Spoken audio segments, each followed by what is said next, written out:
Assalamualaikum warahmatullahi wabarakatuh. Saya Syifa Silviani dengan NIM 1914180 dari Universitas Islam Negeri Sultan Maulana Hasanuddin Banten dari jurusan Ekonomi Syariah semester 6 kelas C. Saya membuat video ini guna melengkapi tugas ujian akhir semester dalam mata kuliah Manajemen Sumber Daya Insani dan diampu oleh dosen Bapak Dr. Haji Syaiful Bahri, SAG, MM, CHCM. Saya di sini ingin membahas materi tentang forecasting atau peramalan kebutuhan sumber daya manusia. Baik, pembahasan yang pertama yaitu ada forecasting dalam perencanaan sumber daya manusia. Pengertian forecasting dalam perencanaan sumber daya manusia seringkali terdapat waktu senjang atau time lag antara kesadaran akan peristiwa atau kebutuhan mendatang dengan peristiwa itu sendiri. Adanya waktu tenggang atau lag time ini merupakan alasan yang utama bagi perencanaan atau planning dan peramalan atau forecasting. Jika waktu tenggang nol atau sangat kecil, maka perencanaan tidak diperlukan.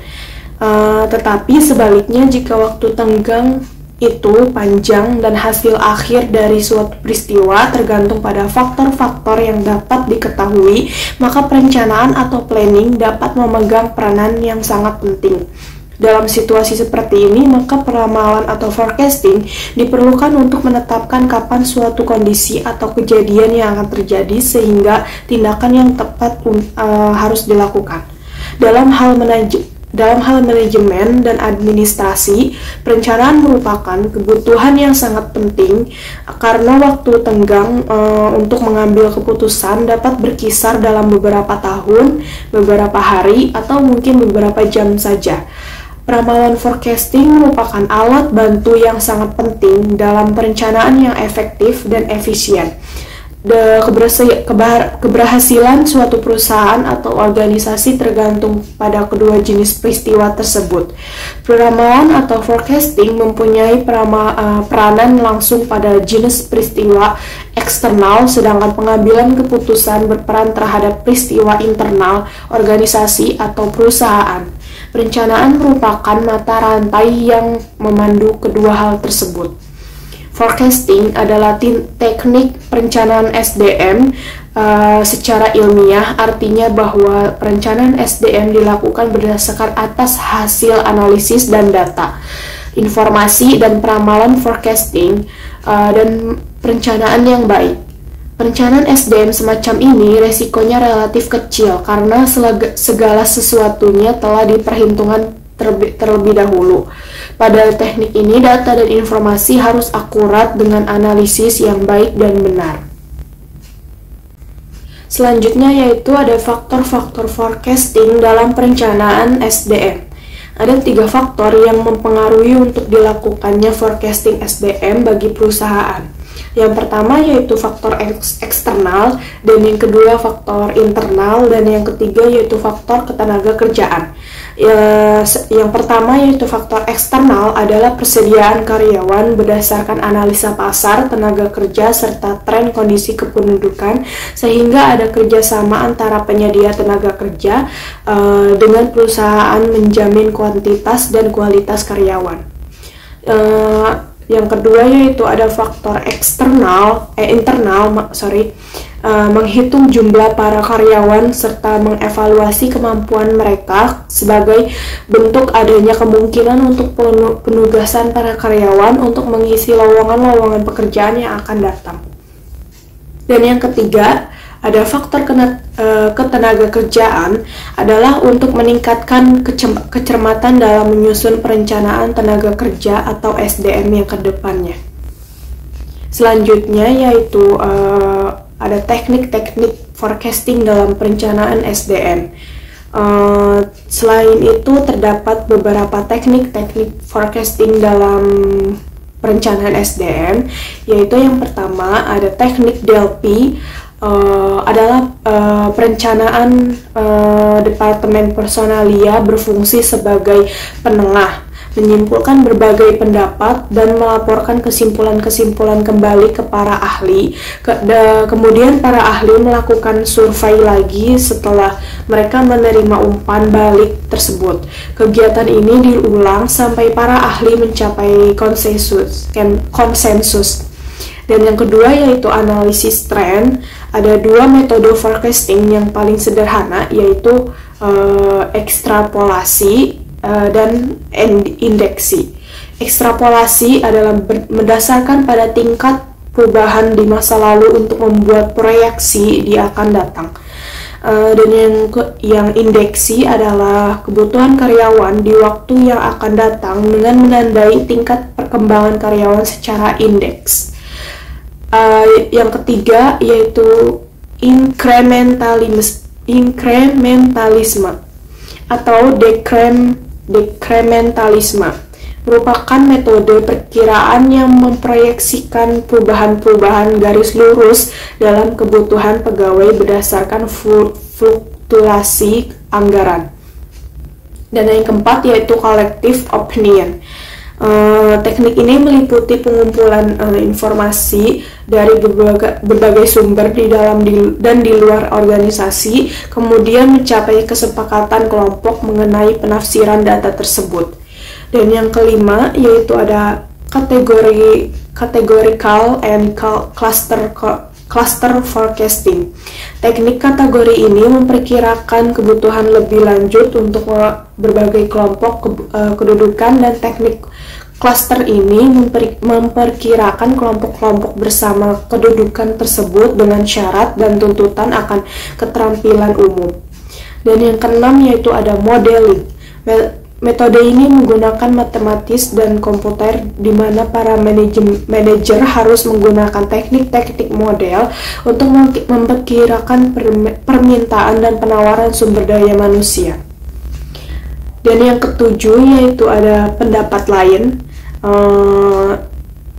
Yang pertama yaitu ada anggaran dan analisis perencanaan. Secara umum adanya anggaran dan rencana untuk jangka pendek maupun jangka panjang dengan memberikan otoritas pada karyawan. Yang kedua yaitu analisis usaha baru, memperkirakan SDM melalui perbandingan dengan organisasi serupa. Dan yang ketiga yaitu analisis komputer, rangkaian formulasi matematis yang digunakan secara serentak untuk menghitung kebutuhan SDM yang akan datang. Dan yang keempat yaitu ada struktur organisasi, adalah bentuk cerminan dari semua kegiatan operasi perusahaan.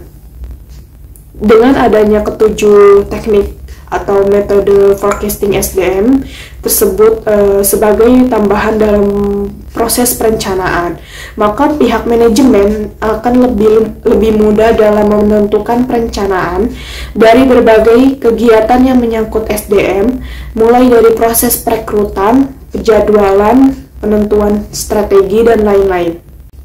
Dan pembahasan yang kedua yaitu ada sistem perencanaan sumber daya manusia. Perencanaan sumber daya manusia baru dapat dilakukan dengan baik dan benar jika informasi tentang job analisis, organisasi, dan situasi persediaan SDM.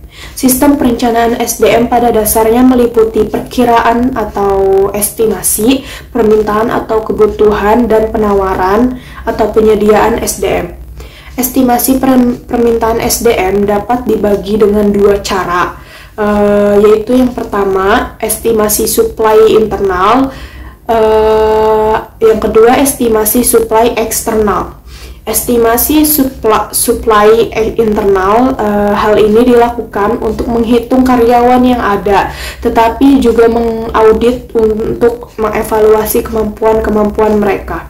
Informasi ini menugaskan pada karyawan tertentu untuk mengisi lowongan-lowongan pekerjaan di waktu yang akan datang. Dan yang kedua yaitu ada estimasi supply eksternal, adalah tidak setiap lowongan yang dipenuhi terdapat langsung persediaan SDM. Kemudian SDM yang harus dipenuhi dari sumber supply eksternal dapat diperoleh dengan menganalisis pasar tenaga kerja atau labor markets. Selanjutnya ada manfaat perencanaan pengembangan sumber daya manusia di masa depan. Pimpinan yang secara teratur melakukan proses pengembangan strategi sumber daya manusia pada organisasinya akan memperoleh manfaat berupa distinctive capability dalam beberapa hal dibandingkan dengan mereka yang tidak melakukan seperti yang sifatnya strategis. Yang pertama yaitu kemampuan mendefinisikan kesempatan maupun ancaman bagi sumber daya manusia dalam mencapai tujuan bisnis. Dan yang kedua yaitu dapat memicu pemikiran baru dalam memandang isu-isu sumber daya manusia dengan orientasi dan mendidik partisipan serta menyajikan perluasan perspektif. Dan yang ketiga yaitu menguji komitmen manajemen terhadap tindakan yang dilakukan sehingga dapat menciptakan proses bagi alokasi sumber daya, program-program spesifik, dan aktivitas. Dan yang keempat yaitu mengembangkan sense of urgency dan komitmen untuk bertindak. Kemudian yang sifatnya operasional, perencanaan SDM dapat bermanfaat. Yang pertama yaitu meningkatkan pendaya gunaan SDM guna memberi kontribusi terbaik.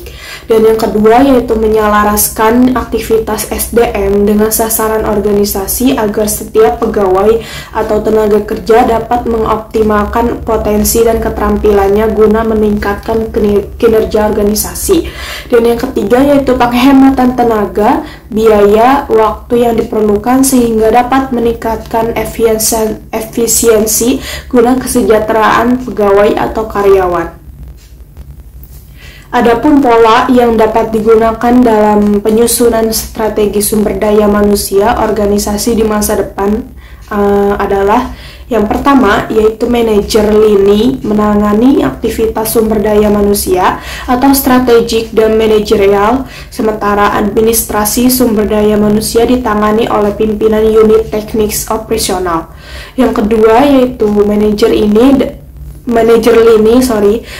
lini dan biro kepegawaian atau sumber daya manusia saling berbagi tanggung jawab dan kegiatan. Dalam konteks manajer ini sebagai pemilik dan sumber daya manusia sebagai konsultan.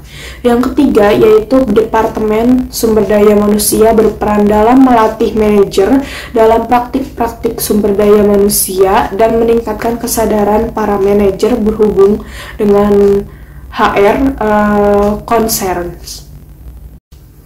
Baik, demikian yang saya sampaikan tentang forecasting atau peramalan kebutuhan sumber daya manusia. Kurang lebihnya saya mohon maaf jika ada salah kata dan kurang dimengerti. Semoga video ini bermanfaat. Sekian dari saya, terima kasih yang sudah menonton video ini. Wassalamualaikum warahmatullahi wabarakatuh.